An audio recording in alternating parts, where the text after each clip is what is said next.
You're listening to Civic Media. You can tune into any of our live shows on any radio station across the state with the Civic Media app. Find us in your phone's app store and listen anytime, anywhere. This is your WLAK Daily News Roundup for Lake Air, 107.5 FM and 1260 AM in Amory. For WLAK News, I'm James Kelly. Polk County is conducting a survey on pregnancy, postpartum experiences, and infant health. County officials and their community partners are asking local parents, guardians, and residents of childbearing age to participate in the survey. The goal is to help county officials better understand the needs of families to inform future policy decisions. The survey only takes a few minutes to complete and will be available until July 1st. Residents who complete the survey will also get free admission for their family to the St. Croix Valley Hobby Farm event in August. The Wisconsin Department of Natural Resources is reminding fishing enthusiasts that the smallmouth bass fishing season in the Northern Bass Management Zone will kick off this weekend. The season officially opens on Saturday and will run through May 1st of next year. The Northern Bass Management Zone includes waters north of State Highway 77 and State Highway 64. Anglers who wish to participate in the fishing season will need a valid state fishing license, which can be purchased through the DNR's Go Wild portal or from an in-person vendor. The Wisconsin Department of Natural Resources is encouraging residents to utilize pollinator-friendly lawn care practices in honor of Pollinator Week. According to a press release, residents should strive to plant native plants and trees in their yards, including host plants for butterfly larvae like milkweeds or violets. They should also avoid using pesticides and herbicides to protect the plants that pollinators need to survive and leave some leaf or brush piles as a place for pollinators to shelter themselves from bad weather and throughout the winter months.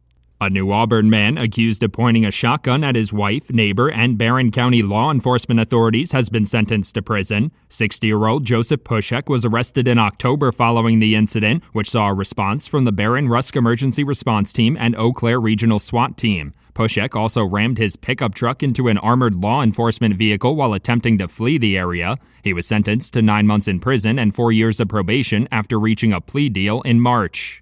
The Wisconsin Department of Natural Resources is once again seeking landowners willing to host a gun deer hunt for hunters with disabilities this fall. The program has been offered in the state for over 30 years, and this year's hunt will take place from October 4th to October 12th. Applications to host a hunt through the program can be found on the Department of Natural Resources website and must be submitted by July 1st. To be eligible, interested landowners must have at least 60 acres of available land and be able to host at least 3 hunters.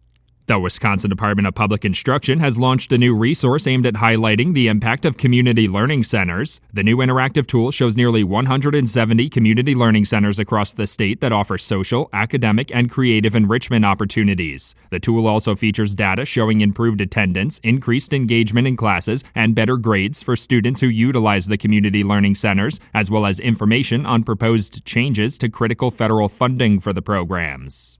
A Holcomb man was taken into custody after allegedly leading law enforcement authorities on a chase through Rusk and Chippewa counties. According to the Rusk County Sheriff's Office, the chase began on Sunday at around 10:30 p.m. when deputies attempted to stop a motorcycle on Highway 27. The driver then led deputies on a 25-mile chase before being caught while trying to flee on foot. 50-year-old Patrick Buswell is now facing multiple charges, including attempting to flee, possession of methamphetamine, cocaine, and THC, and bail jumping.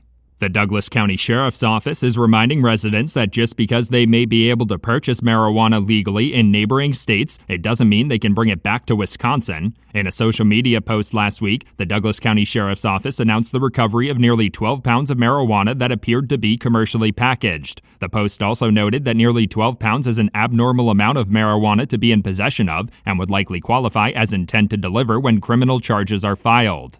The Wisconsin Department of Natural Resources is inviting residents to participate in Invasive Species Awareness Weekend. The agency will host more than 30 events across the state this weekend. Their goal is to raise awareness about the presence of various invasive species that are threatening native species in the state and share some of the steps that residents can take to help prevent those invasive species from spreading even further. A full list of Invasive Species Awareness Weekend events can be found on the Department of Natural Resources website. Wisconsin Governor Tony Evers urged Republican state lawmakers to approve a budget proposal calling for increased spending on rural broadband access this week. Governor Evers warned of potential cuts to federal funding for the BEAD program, which has been providing a majority of the funding for rural internet infrastructure projects. He also shared a map showing over 260,000 residents living in underserved areas. The governor's proposed budget called for a $400 million investment in the state's broadband expansion grant program. For WLAK News, I'm James Kelly. It's play ball today at Wrigley. Hi, I'm Mike Clemens with sports. The Brewers and Chicago Cubs playing today after being rained out last night. The game has now been rescheduled to create a doubleheader between the two teams August 18th. NFL, former Packers place kicker Anders Carlson has been released by the New York Jets. Carlson, drafted in the 6th round in 2023 by the Packers, has spent time with the 49ers and now the Jets. Former Packers defensive back and special teams guy Robert Rochelle has signed with the Dallas Cowboys. NBA, the Pacers host the Thunder tonight in Indianapolis. Tyrese Halliburton doing everything he can to get back on the court despite a strained right calf muscle. I think just around-the-clock stuff as much as I can. Massage, needles, hyperbaric, H-wave. Just a bunch of different things to try to get it to feel as comfortable as you can going into it. The right tape and stuff. I'm sure there's a bunch of medical professionals who better answer, but just doing everything that I'm told, trying to do everything I can. That's the Pacers' Tyrese Halliburton with Sports on Mike Clemens. On your entertainment beat, I'm Pete Schwaba. The Bruce Springsteen biopic Deliver Me From Nowhere inches ever closer to being released. Jeremy Allen White plays the boss and has gotten high praise after sneak peeks. The cast also includes Jeremy Strong, who plays John Landau, Springsteen's longtime manager, and Stephen Graham as Bruce's father, Doug. According to Variety, the trailer is now available to view on YouTube. Deliver Me From Nowhere tells the story of the time in the boss's career when he took a break from touring and made the Nebraska album. The film hits theaters October 24th. Ted Danson says when he gave advice or predicted things while he was on Cheers, he was often completely wrong. One of his big miscues was predicting that Shelley Long was not at all right for the role of Diane Chambers. Danson told the story to Andy Richter during an episode of the Where Everybody Knows Your Name podcast that he does with Woody Harrelson. Not only was she right for the role, Long went on to garner 5 Emmy nominations, and Danson, although they had differences at times, said no one could have done it better. Sometimes superheroes need to be stuck up for when they are being bullied, at least when it comes to movies. The marvelous Miss Maisel, also known as Rachel Brosnahan, stuck up for superhero movies. She chatted with Amanda Seyfried for an article in Interview magazine. Both actors agreed if an actor is going to do a superhero role, they need to own it, as opposed to what Dakota Johnson said after starring in Madam Web and basically trashing the film after it flopped at the box office. Brosnahan is set to play Lois Lane in the upcoming Superman film. As usual, there will be a battle for the top spot at the box office this coming weekend. Distribution prognosticators are predicting How to Train Your Dragon will keep the top spot after a monster opening weekend. Duking it out for the number 2 spot at the box office, according to Variety, will be 28 Years Later, the 3rd installment of the 28 Days franchise, and 1st installment of a new trilogy, and Pixar's Elio, a little bit of horror and some family-friendly fare. Comedian Tom Segura has seen success on Netflix with his show Bad Thoughts, which gives us a look into the stand-up comic's brain through vignettes, revealing his dark comedy and comedic sensibilities. Segura was thrilled at the news that his show is getting a 2nd season. According to Deadline, his response when he heard the news was, "It was such a thrill to get the opportunity to entertain and horrify audiences with our very bad thoughts on Netflix." There's a new series on the way from Marvel Cinematic Universe.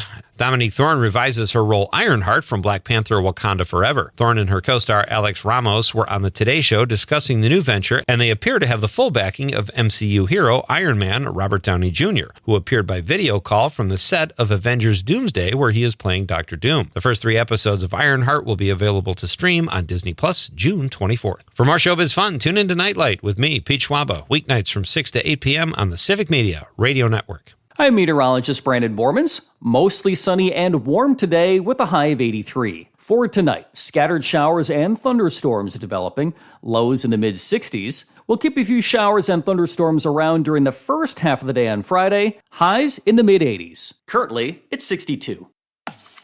That's your WLAK Daily News Roundup from Civic Media. Subscribe to this podcast on Spotify, Apple, or wherever you find your podcasts. Find more news at lakeair.radio. The national news cycle never stops, but it can be hard to find news about your local community. Civic Media is dedicated to providing quality local and state news coverage across Wisconsin. With the Civic Media app, you can get notifications about local stories that matter to you and your community. Find the free Civic Media app in your phone's app store and choose notifications from the menu to tell us what kind of news you want to hear about.